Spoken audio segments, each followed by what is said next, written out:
Hey folks, how's it going? Dr. Spin, eclectic album reviews and general musical meanderings. And a lot has changed since last week, and I really hope that everybody is staying safe and staying healthy and practicing social distancing. One of the many things that you can do whenever you're kind of isolating a little bit, if you're a person that's choosing to do that, smartly I might add, is to listen to some music. So hopefully you'll find my blog post today interesting. It's by a band that I would highly recommend from last year called Black MIDI. Black MIDI, for me, I discovered them in the middle of 2019, which seems like ages ago now.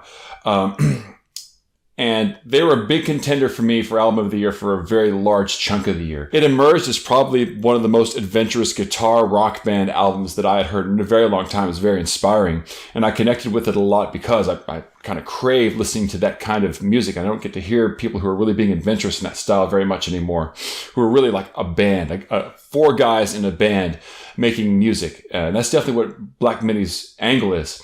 And it's interesting because their emergence is one that's a result of their pedigree.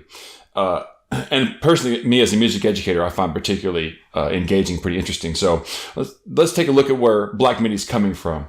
Black MIDI is a group of four guys that met in high school. And that would not be such a weird story in and of itself, but they all met at this school in Britain called the Brit School. And the Brit School is a fine arts magnet school. It's free to go to, but there is an audition process involved.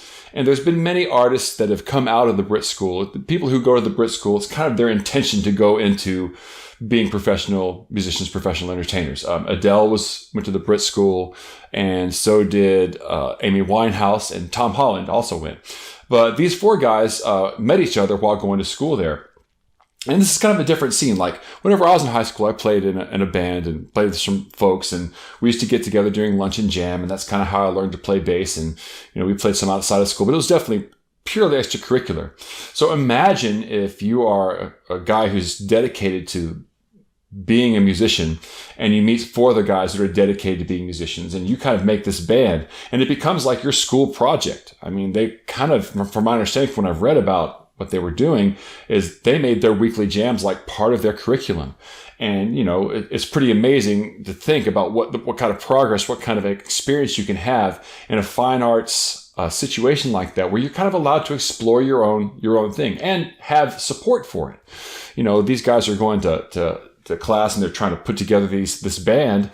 At the same time, they're like studying, one of the projects they could do is study the history of Kraftwerk and their impact on electronic music. So very fertile environment for them to cultivate what they're trying to do. And it's interesting because the Brit School also tends to have graduates that are very mainstream.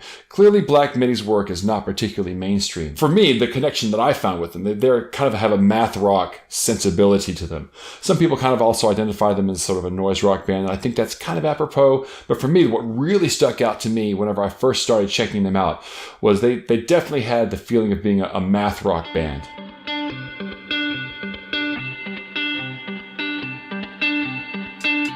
He looks so distraught as all his efforts amount to nothing. I sit back and watch, he's 69 in mine, and full of it. Every quote, and just eats himself with a different perspective. Recycles coins with a different tone of voice. From the lack of any reaction, he begins to become complacent. I have your hand now. All I need to do is speak. I say that no, if you wish. Now, the buzz around Black MIDI preceded the release of their album by quite a bit. They'd gained quite a bit of notoriety locally in England where they were playing for being a really, really devastating live act. They would go and put on pretty electric shows with a lot of energy and a lot of enthusiasm and a lot of jamming. This is the thing that's interesting about Black MIDI too, and what makes their music so interesting. Many times these days when you have a band that gets together and makes music, there's kind of a guy that writes the tunes and the band kind of comes and maybe rearranges them. A lot of Black MIDI's music emerges from them improvising and jamming together for hours on end. It's part of their pedagogy. So it's very difficult when you look at their music to see, well, this guy wrote this and this guy wrote this. A lot of their stuff is they will jam for hours and find one thing that works and then start plugging it into songs the old-fashioned way. That's the way how Rush used to write their music. So it gives their music a real spontaneous feel and a very organic and a very, again, group dynamic feel to what they're doing on their music, especially on the album Schlagenheim. But before Schlagenheim even came out, they had gotten very big boost through a video that was released of them online. They did a performance in an Icelandic hotel that was filmed for the radio station KEXP. That was the video that really got me interested in the band after watching them play. There's about 5 or 6 tracks on that video, and most of them are untitled, although they do end up on Schlagenheim in various forms with names. But the one that really kind of caught my attention the most was that final track, which is called Bim Bim Bim. And Bim Bim Bim, which is kind of funny to say, is really not much more than just, again, kind of a jam. And despite being very kind of monotonous in a very superficial way, it's a very, very electrifying performance. The drummer Morgan Simpson is holding down this groove, but playing around with it in a way that's phenomenally complicated, almost like a way, again, in a way that Bill Bruford would sort of play with the time, but with the energy of a Mars Volta style drummer, just playing around and with the beat, playing fills that go across phrases, and that alongside Jordy Griep's frenzied performance, his frenzied recitation of the lyrics of that song was a real attention grabber for me.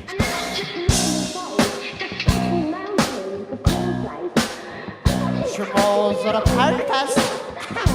Oh, moves with a purpose.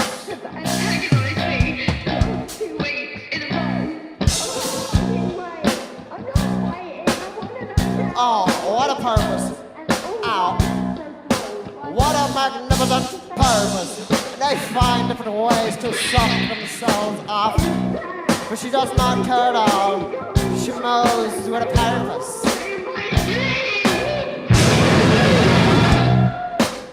She moves with a purpose, and it is such a purpose. Oh, it is what a purpose. Oh, it is, what a magnificent purpose. She moves with such a purpose, it is such a purpose. It is unbelievable, it is just magnificent. It is such a purpose. She moves with such a purpose. She moves with such a purpose. I likened it to some of King Crimson's work, especially the kind of more surreal lyrics that Adrian Belew used to write with them in the 80s and 80s going beyond. And I also think that having never seen King Crimson in their early days, when they were a very fiery live band in the late 60s, I suspect that a lot of the energy you're seeing here is kind of what that band used to be able to do back in the day. I don't think that was ever really captured on tape in a way that we could really see. But they definitely capture a youthful aggressiveness and intensity that I think that King Crimson fans would like. The vocals is something definitely, though, that you're going to have to look at and decide if you're going to be able to stomach. Jordy Griep has kind of a vocal persona that he's created to sing with Black MIDI, and it's one of the things I actually find really the most engaging about the group. Math rock, being kind of a math rock fan, most math rock in the past has been generally instrumental, and sometimes you'll have a few vocal tracks thrown in by whichever band member can kind of carry a tune the most. I mean, of course, there's always exceptions to that general statement, but math rock was largely an instrumental style. It didn't really have a voice associated with it. And Jordy's attempt to create something new, something distinctive for the band, the sort of Les Claypool meets Jeff Buckley persona that he's created, is distinctly unique. It was his intention to do something that he had not heard before in a rock setting, and it worked spectacularly well if you're able to kind of gear into it. Yes, it's weird. Yes, it's quirky, but the style is weird and quirky. I think it's a genius move to have created such a distinctive style of singing to sync up with this unique beast that is Black MIDI. As much as I am impressed and drawn back to Schlagenheim over and over again, I will say that it has a bit of a consistency issue from time to time, only because there's these tracks that are so creative and these little tentpole moments throughout the album that are so brilliant, shine so brightly. And then you have these other tracks that show up in there that are pretty good. They still fit within the band's paradigm, but they don't quite have the same creativity that songs like Ductor or Bim Bim Bim or 953 or even especially Western have.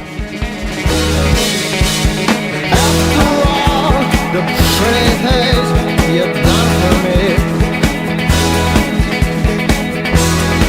I ended in a ditch.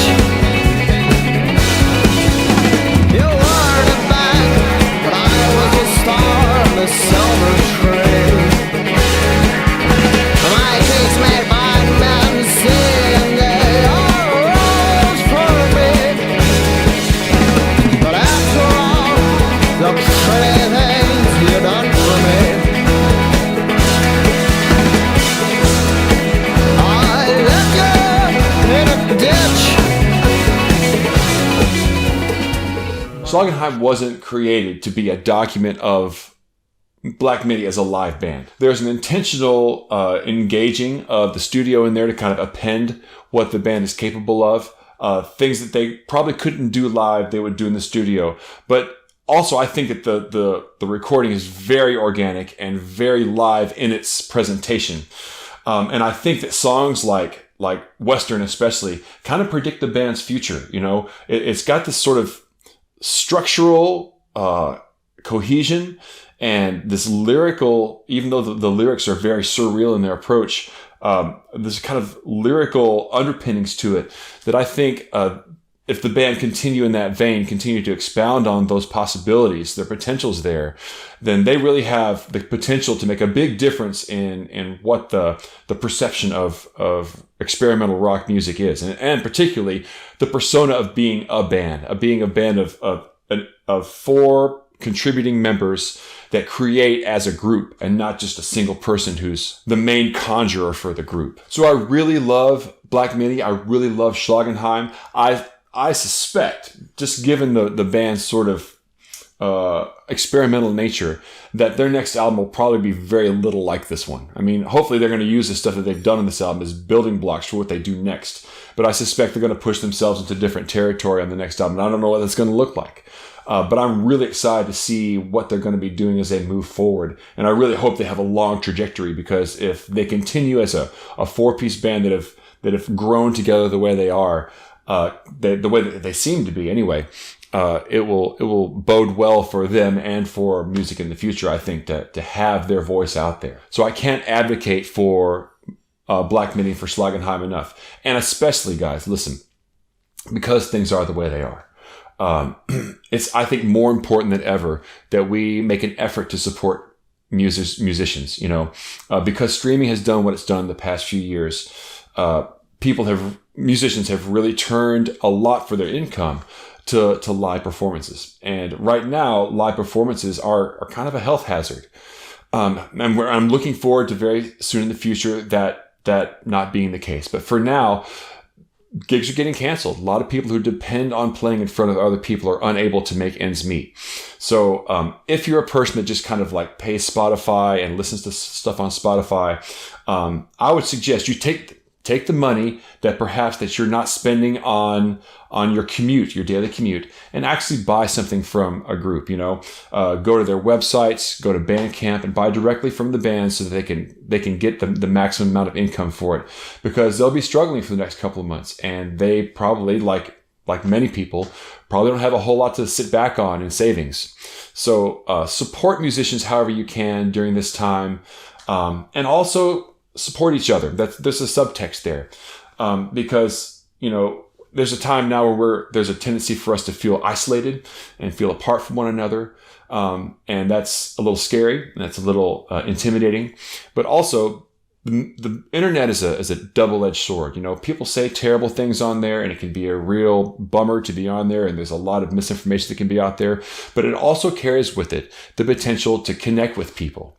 So if you are feeling lonely, or if you're feeling isolated because you're trying to be safe and you're trying to help everybody, please remember that the reason you're doing that is because you're trying to keep other people safe and healthy too. So don't be afraid to reach out to people. Use that messenger. Find people that you're connected with and just check them out. See if they're okay. And just get in dialogue with people. Make sure that you know that you're not alone, and make sure that they know that they're not alone. Because it's important during this time that even though we have to kind of be apart, we also can try to stay together. It's a little nerve-wracking, it's a little bit scary, but we can do it if we all lean on each other. Okay, so I'll be back next week with another album for you to check out, and until then, I'll catch you guys on the flip side.